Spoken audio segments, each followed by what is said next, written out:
और आइए शुरुआत करने जा रहा हूं आज की पहली बड़ी खबर के साथ। और पहली बड़ी खबर है, टारगेट पर बांग्लादेश का बॉस है। कल मैंने आपको बताया था बांग्लादेश का बॉस निशाने पर है। बांग्लादेश में देखिए मोदी विरोधी, भारत विरोधी नारे अब भी लग रहे हैं। ये तस्वीरें आप देख रहे हैं बांग्लादेश में भारत विरोधी नारे की।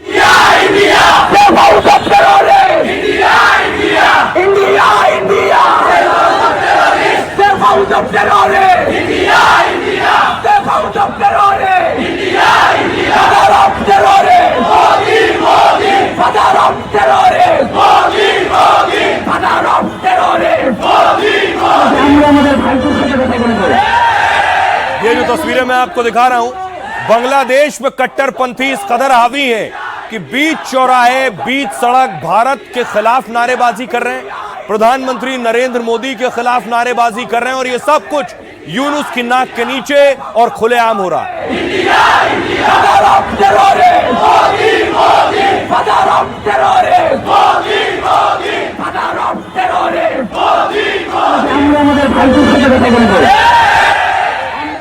एक तस्वीर जो बांग्लादेश को देखनी चाहिए, वहां जो कुछ हो रहा है, यूनुस पुलिस सेना आंख बंद किए। भारत में बीती रात पत्थरबाजी हुई, पत्थरबाजी रात में हुई, आधी रात पत्थर चल रहे थे सड़कों पर।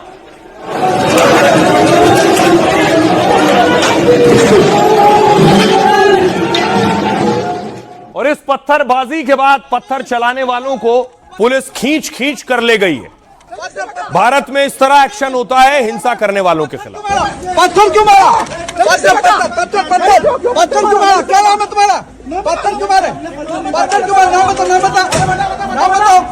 नाम बताओ, नाम बताओ, नाम बताओ, नाम बताओ, नाम बताओ, नाम बताओ। पत्थर क्यों मारा? पत्थर क्यों मारा? पत्थर क्यों मारे? नाम बताओ, नाम बताओ। अरे कुछ मामला नहीं है भाई, आपको क्यों पकड़ के लेके जा रहे हैं? पता नहीं, मेरे को पता नहीं। मैं मेरे माम क्या नाम है? क्या नाम है? पत्थर क्यों मारा? पत्थर क्यों मारा? पत्थर क्यों मारा? क्या नाम है तुम्हारा? पत्थर क्यों मारा? अरे नाम बताओ भाई, नाम बताओ, क्या नाम है? पत्थर क्यों मारा? पत्थर क्यों मारा? पत्थर क्यों मारा? ये तस्वीरें आप देख रहे हैं, राजस्थान में गिरफ्तारी हुई। बताया गया कि मस्जिद के बाहर पत्थरबाजी हुई और उसके बाद अरेस्ट किया है पुलिस ने। पत्थर अब नहीं मेरा नाम है भाई। क्यों मारा था? क्यों लेके जा रहे हो? क्यों लेके जा रहे हो? सर हम लोग परदेसी है सर, हम लोग किराए से रहते हैं। आपको अच्छा क्यों लेके जा रहे हो? अभी सर ये लिख रहे उनका, हम बाहर के नहीं उनका बाहर के नाम क्या है? सबसे कहाँ के रहने वाले हो? फिरोजाबाद के तो यहाँ पर क्या कर रहे हो? चूड़ी कंगन बेचते हैं। नाम बताओ। पत्थर क्यों मारा? पत्थर क्यों मारा? नाम बताइए, नाम बताओ तुम्हारा। क्या नाम है? क्या नाम है? दूसरी तरफ देखिए, आपको याद होगा कल मैंने आपको दिखाया था भारत में क्रिसमस सेलिब्रेशन पर भी यही किया, कुछ उपद्रवियों ने गिरा दिया, इस पर भी कार्रवाई हुई।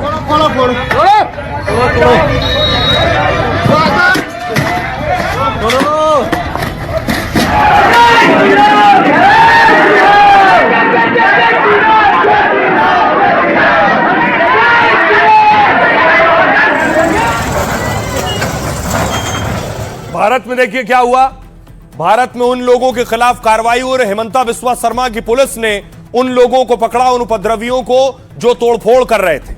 यह एक्शन भारत में होता है जो भी कानून अपने हाथ में लेता है। लेकिन दूसरी तरफ मैं आपको बताऊं, दूसरी तरफ बांग्लादेश की तस्वीर। बांग्लादेश में आज हिंदू सड़कों पर उतरा था, दीपू की हत्या के खिलाफ डरा सहमा हिंदू प्रदर्शन कर रहा के लिए। প্রতিবাদ চলছে হিন্দু মাদক লড়বে, মৌলবাদী যেখানে মাঝখানটা সেখানে প্রতিবাদ চলছে হিন্দু মাদক লড়বে, মৌলবাদী যেখানে। सोचिए 1 करोड़ से ज्यादा हिंदू रहते हैं बांग्लादेश में और उसके बाद हिंदू एक शख्स कह रहा है मैं अपना सर काट के भी यहां रख दूंगा, तब भी ये हमारे नहीं होंगे। लेकिन देखिए हिंदुओं की हत्या हुई, पहले दीपू की हत्या, उसके बाद अमृत मंडल की पीट पीट कर हत्या। लेकिन अब जो शख्स पहुंचा बांग्लादेश में और जिसने हिंदुओं की बात की, उसे भी हत्या की धमकी मिल रही है। अगली तस्वीर मैं आपको दिखाऊं, रहमान खालिदा जिया का बेटा पहुंचा जिसने कहा हम सबको साथ लेकर चलेंगे, तो उसे भी हत्या की धमकी दी जा रही है।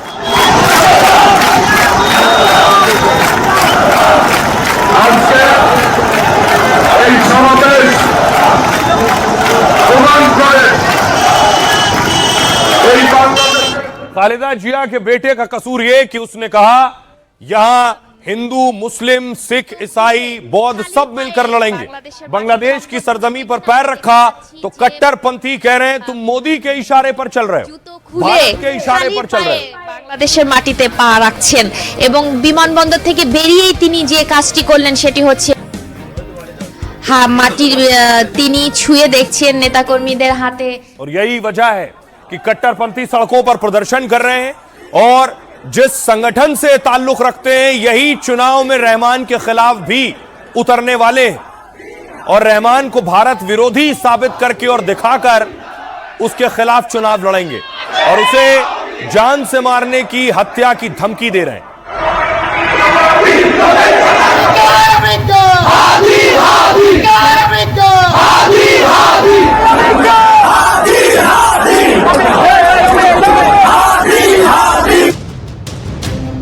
खालिदा जिया के बेटे ने बांग्लादेश में कदम क्या रखा, कट्टरपंथियों के पांव से जमीन खिसक गई। यूनुस के पाले हुए गुर्गे फिर खून खराबे का सरेआम ऐलान करने लगे। মাদার ব্যথা এখন অনুভব করে থাকেন, বিশ্বাস করেন না ইন্ডিয়াকে। तारिक रहमान जो बांग्लादेश के नए बॉस बन सकते हैं, लोकतांत्रिक तरीके से यूनुस की सत्ता को उखाड़ सकते हैं। वो तारिक जब लाओ लश्कर के साथ ढाका में उतरे तो कट्टरपंथी उनके पीछे पड़ गए।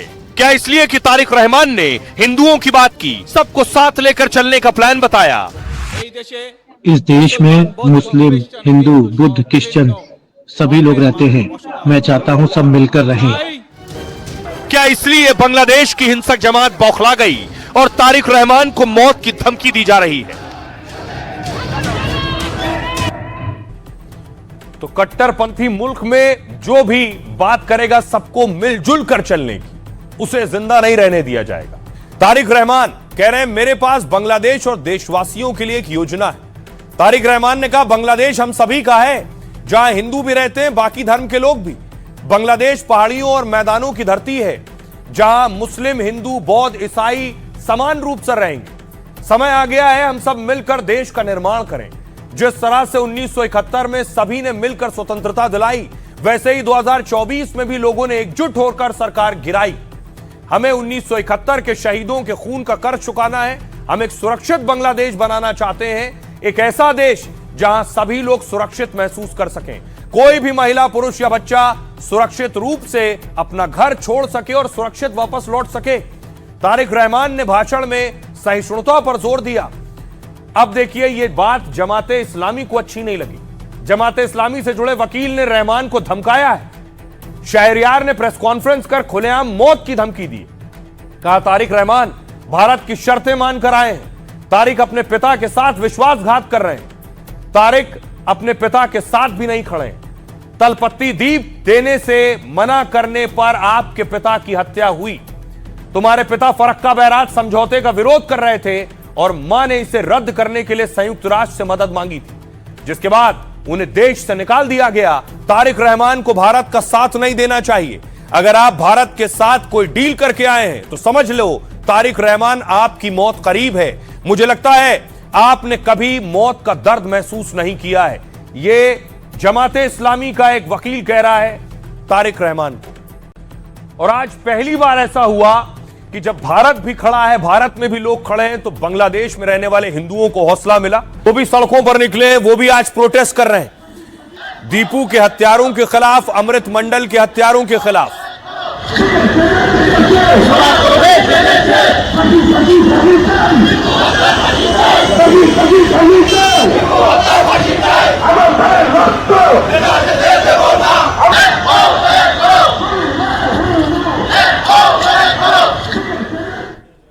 बांग्लादेश में रहने वाले हिंदुओं ने ह्यूमन चेन बनाई, सरकार तक अपनी आवाज पहुंचाएं। यूनुस और उनकी पुलिस और सेना ने कानों में रुई डाल रखी है।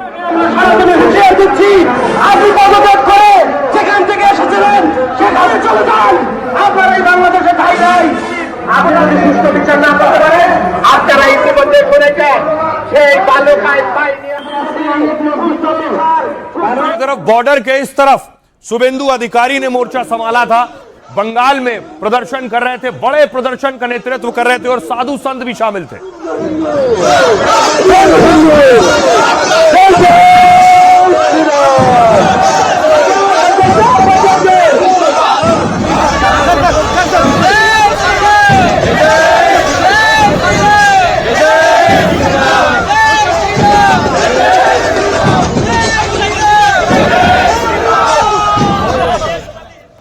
और उससे पहले शुभेंदु अधिकारी ने जो दीपू बांग्लादेश में जलाकर मारा गया उनके पिताजी को फोन लगाया, उनके पिता से वीडियो कॉल पर बात की और उन्हें ढांढस बंधाया।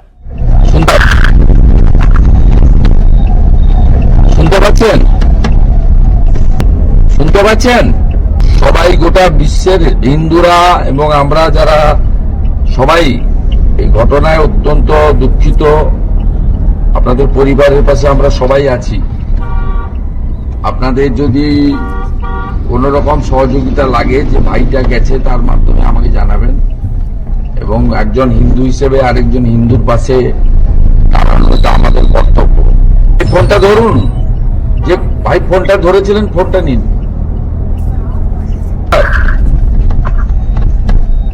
अब सवाल ये न सिर्फ दीपू बल्कि एक और हिंदू अमृत मंडल, इसकी भी पीट पीट कर बीती रात हत्या कर दी गई। इसकी क्यों हत्या की गई, किसने हत्या की है और पुलिस देखिए कैसे इस पूरे मामले को ट्विस्ट देने की कोशिश कर रही है। यह तस्वीर आप देख रहे हैं अमृत मंडल की। दीपू के बाद जिस हिंदू की हत्या हुई है वो 29 साल का अमृत मंडल है। दावा यह है कि देर रात अपने भरोसेमंद शाहिदुल के घर पर गया था ये, तभी रात के अंधेरे में किसी ने डाकू डाकू कहकर शोर मचाया और इसे देखते ही देखते मौके पर सैकड़ों लोगों की भीड़ ने घेर लिया। कहा जा रहा है अमृत के साथियों को भागने का मौका दिया गया कि साथी भाग जाएं और वहां मौजूद सैकड़ों लोगों ने हिंदू लड़के अमृत को दबोच लिया। इसके बाद भीड़ ने बेरहमी से लात, घूंसों और डंडों से पीटा है। उसकी सांसें उखड़ने तक सैकड़ों लोग उसे लगातार मारते रहे। अधमरी हालत में उसे बांग्लादेशी पुलिस ने भीड़ से छुड़ाया और अस्पताल ले गई, लेकिन रात 2 बजे अमृत ने दम तोड़ दिया। बताया जा रहा है कि हमला करने वाले साथ में हथियार लाए थे, क्योंकि मौके पर पुलिस ने 2 हथियार भी बरामद किए हैं। तो क्या साफ तौर पर अमृत मंडल की हत्या साजिश के तहत हुई है? और बांग्लादेश पुलिस के मुताबिक अमृत मंडल एक बड़ा गैंगस्टर था, उस पर हत्या समेत कई आरोप थे। वो सम्राट वाहिनी का सरगना था। पुलिस का यह कहना है कि घटना का सांप्रदायिक हिंसा से संबंध नहीं। हिंदू युवक अमृत मंडल की हत्या जबरन वसूली को लेकर हुई है। पुलिस ने 12 लोगों को गिरफ्तार किया है और अभी जांच कर रही है। हालांकि इससे पहले 18 दिसंबर को इसी तरह दीपू को मारा गया था। तब दीपू पर कट्टरपंथियों ने ईश निंदा का आरोप लगाकर हत्या कर दी थी और बाद में साफ हुआ कि दीपू ने कोई ईश निंदा नहीं की थी। झूठे आरोप में दीपू की हत्या की गई है। आइए अब आपको सुनवाता हूं, सुनिए जरा भारत का विदेश मंत्रालय क्या कुछ कह रहा है और सियासतदान क्या कह रहे हैं। Condemn the recent gruesome killing of a Hindu. हम बांग्लादेश में हाल ही में एक हिंदू युवक की जघन्य हत्या की कड़ी निंदा करते हैं और उम्मीद करते हैं कि घटना के दोषियों के खिलाफ कानूनी कार्रवाई होगी। अंतरिम सरकार के कार्यकाल में अल्पसंख्यकों के खिलाफ हिंसा की 2900 से ज्यादा घटनाएं दर्ज की गई। इन घटनाओं को महज मीडिया की अतिशयोक्ति या राजनीतिक हिंसा कहकर खारिज नहीं किया जा सकता। During the tenure of the interim government, Bharat सरकार को कोई ठोस कदम हिंदुओं के लिए, बांग्लादेशी हिंदुओं के लिए उठाना जरूरी हो गया है। यदि अब नहीं उठाया तो वो दिन दूर नहीं है जब हिंदू और हिंदुत्व का अस्तित्व पूर्णतया खतरे में पहुंच जाएगा और डायनासोर की तरह विलुप्त तो नहीं होगा, लेकिन हम ये कह सकते हैं कि बहुत कम हो जाएगा, घट जाएगा, सीमित हो जाएगा। बांग्लादेश के अंदर जिस तरह से धर्म के नाम के ऊपर चिन्हित कर करके लोगों के साथ उत्पीड़न हो रहा है वो बहुत खराब है। किसी भी देश के अंदर अगर जाति धर्म के नाम के ऊपर ये काम होते हैं तो वो उस देश के लिए खुद खतरनाक है, लेकिन सबसे बड़ा विषय ये है कि ये भारत विरोध का एक अड्डा बन रहा है। बांग्लादेश में जिस प्रकार से हमारे हिंदू भाइयों का छलावा हो रहा है, उन्हें पीड़ित प्रताड़ित किया जा रहा है, उनकी जघन्य हत्याएं हो रही है, इसकी हम कड़ी निंदा करते हैं, आलोचना करते हैं। केवल समूचे भारतवर्ष के नहीं, सारे विश्व के करोड़ों करोड़ों हिंदू भाई उनके साथ हैं और वहां की सरकार से अपेक्षा करते हैं कि वो जल्द से जल्द जो दोषी है उन्हें फांसी के तख्ते पे चढ़ाए, किसी को भी न बख्शे। वो जेनोसाइड नहीं है, नहीं है, नहीं है। उसको जो लोग जेनोसाइड कहते हैं वो भारत के मुसलमानों के साथ नाइंसाफी कर रहे हैं, उनकी अनदेखी कर रहे हैं। या तो इसको भी जेनोसाइड कहिए और फिर उसको भी जेनोसाइड कहिए, ठीक है, मान लेते हैं हम। आप 50 लोगों की हत्या को जेनोसाइड नहीं कहेंगे, 10 लोगों की हत्या को, 15 लोगों की हत्या को जेनोसाइड कहेंगे। ये कैसा कुरान है, ये कैसा मुसलमान है जो इन सब चीजों पर ध्यान नहीं दे रहा है। मैं तो अपने उलेमाओं से कहना चाहूंगा, आप लोग तो धर्म गुरु हैं, कम से कम आप एक ऐसी अपील करिए, नो मैटर व्हाट, उनको बताइए कि इस्लाम नहीं है। केंद्र की सरकार, हमारी भारत की सरकार आंख मूंद कर बैठी है और यहाँ पर अपने हिंदुस्तान में केवल और केवल बड़ी बड़ी बात कर रही है। और जब बांग्लादेश में जो हिंदू मारे जा रहे हैं उस पर कोई कार्रवाई नहीं करना, उस पर कोई संज्ञान नहीं लेना। मैं नरेंद्र मोदी जी, देश के प्रधानमंत्री से निवेदन करूंगा, हाथ जोड़कर निवेदन करूंगा कि वहां प्रभावशाली कार्रवाई करिए। और देखिए जरा, लेकिन हैरत इस बात की, भारत में गुस्सा है और गुस्सा इस हद तक है कि हापुड़ से तस्वीर आई। दीपू की हत्या के बाद हापुड़ में लोगों ने विरोध में सिर मुंडवा लिए। इसमें ये बहुत गंभीर विषय है और इसको प्राथमिकता से साथ देने के लिए कंधे से कंधा मिला करके खड़े हैं। और दरअसल बांग्लादेश जैसे अंजाम की धमकी देने वाले युवक का नाम रेहान है। ये रेहान की तस्वीर आप देख रहे हैं। उत्तर प्रदेश के बागपत जिले का रहने वाला है रेहान, और उसने अपनी रील में दीपू की हत्या का वीडियो दिखाया। दीपू को कट्टरपंथियों ने मारकर खुलेआम सबके सामने जलाया था। रेहान ने वीडियो में बांग्लादेश में हुई घटना को सही ठहराया, कहा जो पैगंबर नबी की शान में गुस्ताखी करेगा यही अंजाम होगा, वो जिंदा जला दिया जाएगा। उसने लोगों को संभल कर और संभल जाने को कहा। मामला पुलिस तक पहुंचा तो यूपी के अधिकारियों में हड़कंप मच गया। बागपत पुलिस भी इस मामले को लेकर तुरंत एक्शन में आ गई। वीडियो डालने वाले आरोपी रेहान को हिरासत में लिया गया। अब वीडियो की जांच हो रही है और इसी आधार पर इसके खिलाफ कार्रवाई होगी। सोशल मीडिया पर भड़काऊ वीडियो डालना अपराध की श्रेणी में आता है। रेहान पर वीडियो से नफरत फैलाने, डर का माहौल पैदा करने का आरोप लगा है और फिलहाल इस पूरे मामले को लेकर बागपत पुलिस अभी जांच कर रही है। सोशल मीडिया पर एक वीडियो वायरल हो रहा है जिसमें एक लड़का धमकी देता हुआ दिखाई दे रहा है। उक्त वीडियो का खेकड़ा पुलिस द्वारा तत्काल संज्ञान लेकर सुसंगत धाराओं में अभियोग पंजीकृत किया गया है एवं अभियुक्त को हिरासत में लेकर आवश्यक वैधानिक कार्रवाई की जा चुकी है। अब ये सब जो कुछ हो रहा है, इसीलिए लोगों में और ज्यादा गुस्सा है। और ये गुस्सा देखिए, ये प्रयागराज की तस्वीर है। प्रयागराज में कोई शहर देश का बचा नहीं है जहां प्रदर्शन ना हो रहा हो।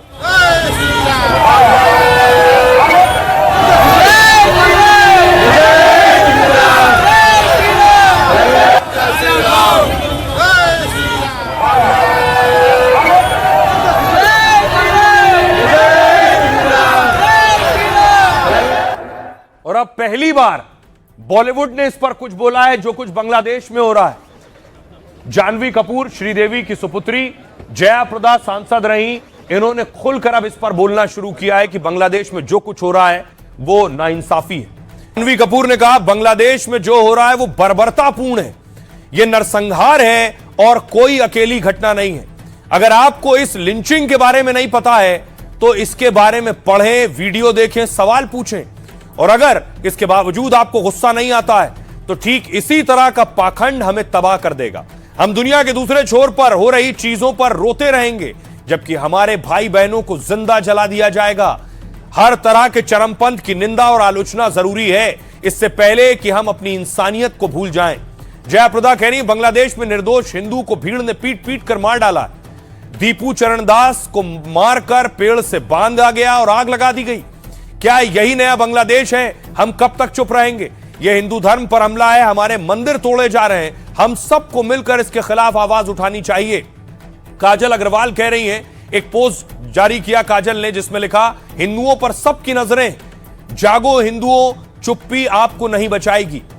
मनोज जोशी कह रहे हैं गाजा या फिलिस्तीन में कुछ हो तो सब आगे आ जाते हैं, लेकिन बांग्लादेश में किसी हिंदू की हत्या की जाती है, उसे मारा जाता है, तब कोई आगे क्यों नहीं आता, तब कोई आवाज उठाता है। यह बहुत ही दुख की बात है, लेकिन मुझे ऐसा लगता है कि समय इसका जवाब देगा। सुनिए जरा क्या कुछ कह रही पूर्व सांसद बॉलीवुड एक्ट्रेस जया प्रदा। ये मामूली हिंसा नहीं है, यह सरासर मॉब लिंचिंग है, सीधा सनातन धर्म पर और हिंदुत्व पर प्रहार है। हमारे मंदिर तोड़े जा रहे हैं, हमारी बहनों पर इज्जत पर खिलवाड़ कर रहे हैं, फिर भी हम चुप हैं। हम कब तक चुप रहेंगे? हम लोग सेक्युलरिज्म के नाम से अपने आंखें बंद करके चुप हैं। हम न्याय मांगते हैं, यह हिंसा बंद करना चाहिए। अब गुस्से की वजह से हो जा रहा है कि जो भी बांग्लादेशी भारत में आने वाले बांग्लादेशियों को होटल इंडस्ट्री कह रही है हम होटल नहीं देंगे, रहने के लिए जगह नहीं देंगे। जो भी बांग्लादेश से आएगा हिंदुस्तान किसी मकसद से आए, उसे यहां रहने रुकने के लिए कोई जगह नहीं दी जाएगी।